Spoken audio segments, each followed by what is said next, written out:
Steelers are putting it on a tee for the Bengals right now. This is as bad as I've seen the Steelers play all year. These division games are like this. Throw the records out the window. That's not just cliche, that's real. And you sense something coming now for the Steelers. Just Vines comes up. It's about finishing in the fourth quarter. Finley will keep it right up the middle. It'll be a great Christmas week here in Cincinnati. After an 11-0 start, the Pittsburgh Steelers, they're struggling. 3 straight losses. And you know what? They just haven't been firing on all cylinders on offense. And each week it's something new. For example, in that first loss, week 13 to Washington, they dropped 7 passes. That was their most in a game over the last 15 seasons. Deontay Johnson had 3 of those drops. That was costly. Last week in Buffalo, Pittsburgh couldn't get over the hump on third down. They converted just 10% of their third downs against the Bills. That tied for their second worst percentage among Ben Roethlisberger's 251 starts with the Steelers. And then last night in Cincy, they couldn't get anything going downfield. He completed just 8% of his passes, throwing 10-plus yards. That is his worst completion percentage in a game that he finished over the last 15 seasons. So there are definitely some issues over the last 3 weeks. And the Steelers, they were sitting pretty atop the AFC as the 1 seed. And then Washington showed up. By the time they lost in Buffalo the next week, they'd already dropped to the 2 seed for the playoffs. And now, after last night in Cincy, their 3rd straight loss, Pittsburgh would be the 3 seed if the season ended today. Head coach Mike Tomlin today addressing his team's struggles. Listen.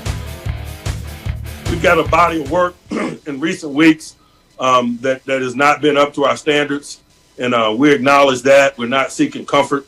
Part of us working our way out of this is acknowledging that.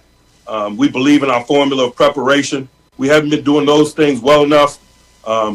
We understand that, but they won't be sweeping changes in terms of our approach to what it is that we do. We just simply have to do it better.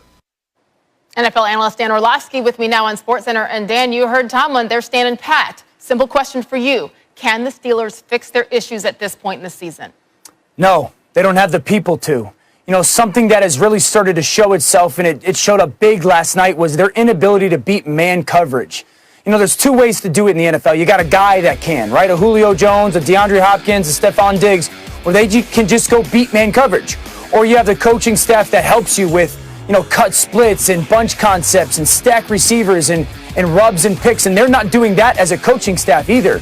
And if you're looking at the AFC playoffs and who they're going to play, it's the Chiefs, it's the Ravens, it's the Dolphins. Those teams major in man coverage. Their offensive line is struggling to protect, and they don't have the consistent guys on the outside that throughout the course of a game are going to beat man coverage. When it comes to the Super Bowl aspirations, because of the flaws in their offense, the Steelers are done.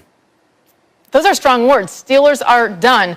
You know what else? Maybe they should consider stopping giving opponents extra motivation to win.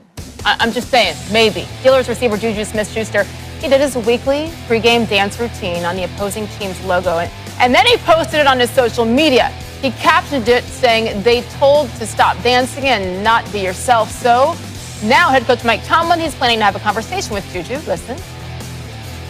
I do plan to talk to JuJu, but we're professionals. I doubt any of those antics and things of that nature are legitimate motivating factors as you step into professional stadiums. But it's about respect, and so we'll have a conversation. But I understand it's about the quality of play inside the white lines, and so I'm not seeking comfort or looking for excuses based on our recent performances on things that occur in pregame or things of that nature that are social media related.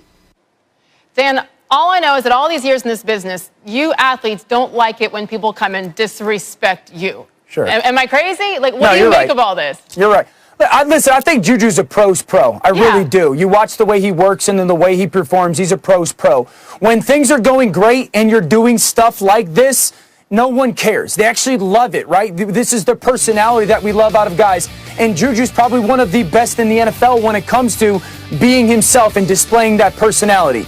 But when things go bad, this is something that people will always point to and say, see, you're not playing well enough because you're doing this stuff, or you're not focused on doing your job. And so the Steelers are just in a rut right now. And everybody, us in the media and their fans, are going to point at the things that are kind of tied to that failure. They'll be fine. They'll get into the playoffs.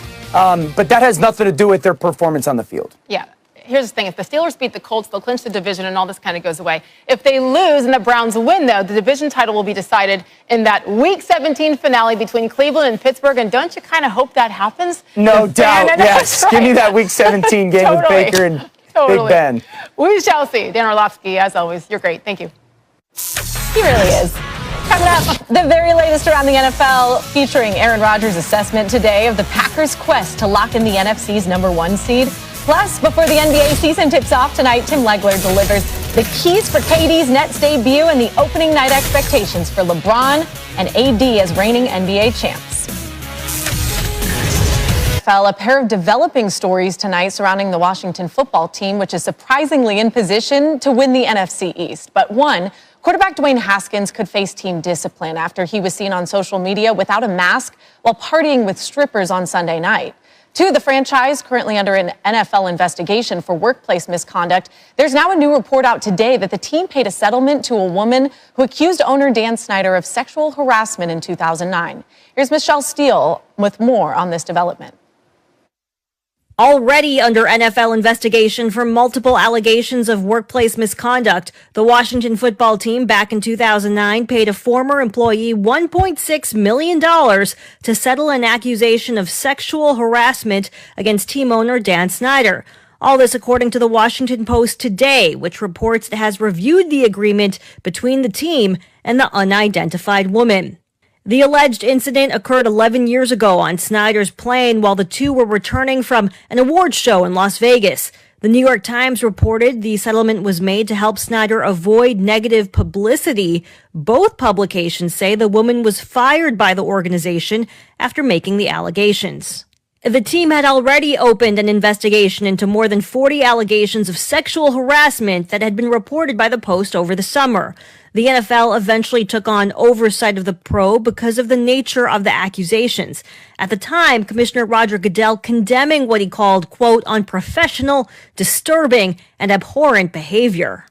All this as the team's 3 minority owners seek to sell their shares, and the relationship with Snyder has become acrimonious and litigious. Tonight, the Wall Street Journal reporting the league has hired former Attorney General Loretta Lynch to investigate separate allegations of misconduct between the team's majority owner and his partners.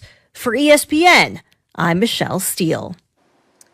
Washington football team reporter John Keim joining us now. He has more on both stories. So let's start with this. With this new development surrounding Dan Snyder, where could the NFL's investigation now be headed? Well, let's start with what kind of gets complicated. What we say, Dan Snyder had consistently denied any involvement or knowledge of the prior allegations of sexual misconduct in the franchise. This was the first time today, as the Washington Post reported, that he was accused of any sort of misconduct or wrongdoing. And I think the key here is, prior to this point, when you talk to people around the league, they didn't feel like there had been enough out there that would force Snyder to sell. Now, we don't know yet if this is going to go in that direction, because I think the key will be when the NFL independent investigator, Beth Wilkinson, does she or someone with her team the accusation? If so, what do they find? And I think, as Michelle pointed out about Loretta Lynch's involvement, that will be another key, because where does that take it? Because she'll be looking into Dwight Schrute and the accusations of him disseminating information. I think a big thing here is both sides are clearly willing to fight, and this story isn't going away anytime soon. Okay, well, let's now move on to Dwayne Haskins. He started in Sunday's loss to Seattle, and then later that night was photographed without a mask partying with strippers. And John, according to your sources, Haskins is telling people the photos were not at a strip club, that he hired the strippers himself for a private party at a hotel suite. Now, Haskins may have breached the league's COVID-19 protocols for a second time. He was already fined earlier in the season for a coronavirus rules violation. Now, Haskins acknowledged his actions. He apologized on Twitter today, saying this: I want to publicly apologize for my actions this past Sunday. I spoke with Coach Rivera yesterday and took full accountability for putting the team at risk. It was irresponsible and immature of me, and I accept responsibility for my action. I also want to apologize for creating a distraction for my team during our playoff push. I will learn and grow from this and do what's best for the team moving forward. So Haskins was benched after the first 4 games of the season, but he started last weekend because, of course, Alex Smith was out with a calf injury. What does this now mean for their quarterback situation this upcoming week? Well, I think a big key here why Haskins is still on the team or hasn't been suspended as of now is because of Alex Smith's strained right calf. I was told earlier today that there is some availability for Sunday against Carolina.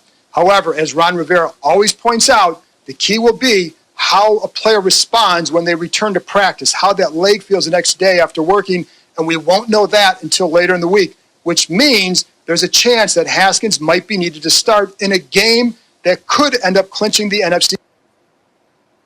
But this does not bode well for Haskins' future in Washington.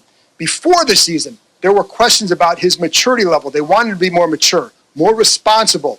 Well, since the season started, there was the other COVID protocol where he made a reservation for a family friend at the team hotel.